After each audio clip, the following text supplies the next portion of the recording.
रायगड, महाराष्ट्रासह देश विदेशातील ताज्या बातम्या पाहण्यासाठी मॅक्स इंडिया लाईव्ह चॅनलला सबस्क्राईब करा आणि बेल आयकॉन दाबायला विसरू नका.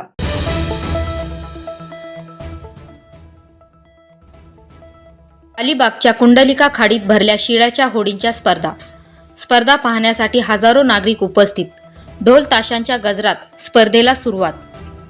अलिबाग तालुक्यातील आग्राव इथल्या कुंडलिका खाडीत आज शिड्याच्या होड्यांच्या स्पर्धा आयोजित करण्यात आली आहे.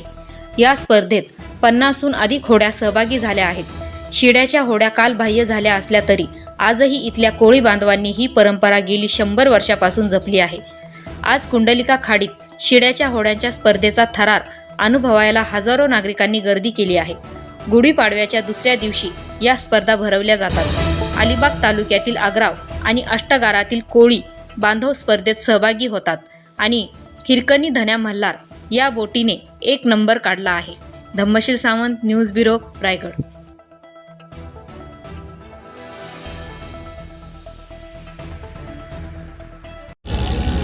हे गेले कित्येक वर्ष आम्ही या आग्रावच्या शिड्यांच्या होड्यांची स्पर्धा जी आहे ती बघण्यासाठी म्हणून येतो आणि अतिशय चांगल्या प्रकारे आम्ही आनंद लुटतो. इथे आम्ही प्रत्येकाच्या बोटी आहेत. कोळी समाजाने हा ज्या स्पर्धा आयोजित केलेल्या आहेत, पण आज संपूर्ण व्यावसायिकतेने त्या होड्या बंद असतात आणि फक्त स्पर्धा इथे चालू असतात.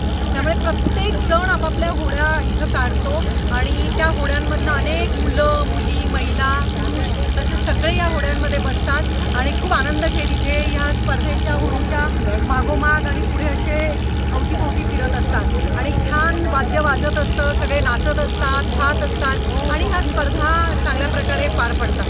मला एवढंच म्हणायचं आहे की आपल्याला या शिड्यांच्या स्पर्धा हे फक्त आपल्याला केरळ राज्यामध्ये होतात असंच वाटतं, पण तरी रायगड जिल्ह्यामध्ये आग्रावसारख्या या कुंडलिका खाडीमध्ये सुद्धा या स्पर्धा होतात आणि महाराष्ट्र शासनाने त्याच्याकडे लक्ष देऊन या पारंपरिकतेला जपणं सुद्धा आपलं काम आहे आणि त्याप्रमाणे जपावं असं मला वाटतं.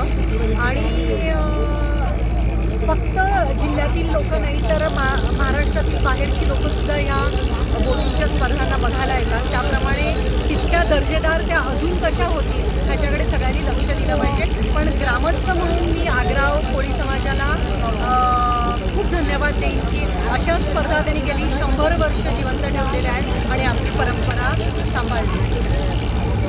100 वर्षापासूनच्या आधीची ही परंपरा आहे आणि इथे या ज्या शिड्याच्या बोटीची ज्या स्पर्धा होतात या पारंपरिक स्पर्धा लुप्त होत चाललेल्या आहेत, परंतु आग्राव ग्रामस्थांनी या स्पर्धा कायमस्वरूपी ठेवल्या. आमचं कर्तव्य म्हणून आम्ही जिल्हा परिषदेच्या शेष फंडातून यांना कायमस्वरूपी या संस्थेला आपण निधी दिलेला आहे.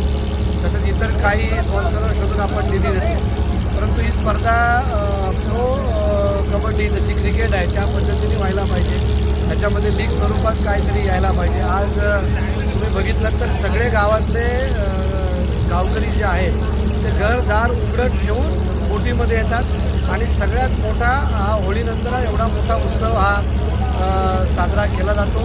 आग्राव ग्रामस्थांना मनापासून धन्यवाद दिले पाहिजेत की त्यांनी ही परंपरा जी लुप्त होत चाललेली ती राखून ठेवलेली आहे आणि पुढे पुढे आता जसे जशी वर्ष गेली तसं तसं याचं महत्त्व वाढलं.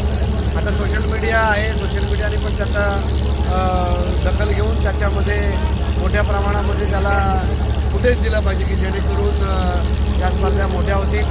शासनाने पण याच्याकडे लक्ष द्यायला पाहिजे की MMB जे खातं आहे त्याचा या बोटींशी संबंध आहे, तर MMBने सुद्धा यांना मोठ्या प्रमाणामध्ये मदत केली पाहिजे.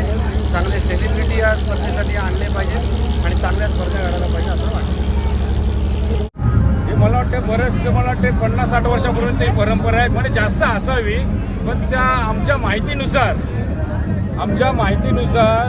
50-60 वर्ष झाले ते परंपरा चालू आहे आमच्या म्हणजे वयोमानाप्रमाणे जे पण काय.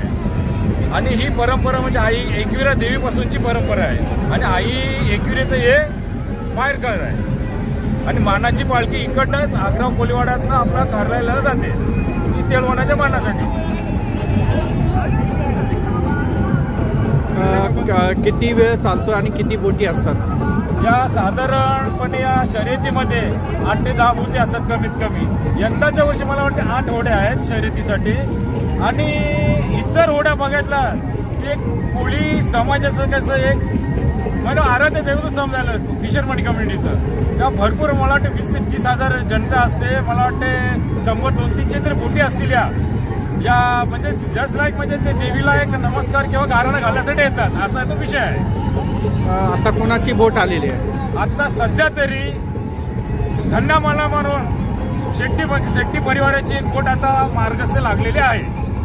हिरकणी धन्यामाला हिरकणी मार्गस्थ आहे. आणि मातेच्या कृपेने धन्या मल्हारचा विजय हो ही आमची सर्वांच्या वतीने, आमच्या वतीने सर्व वतीनं त्यांना एक सदिच्छा देतो आणि एक विनंती करतो.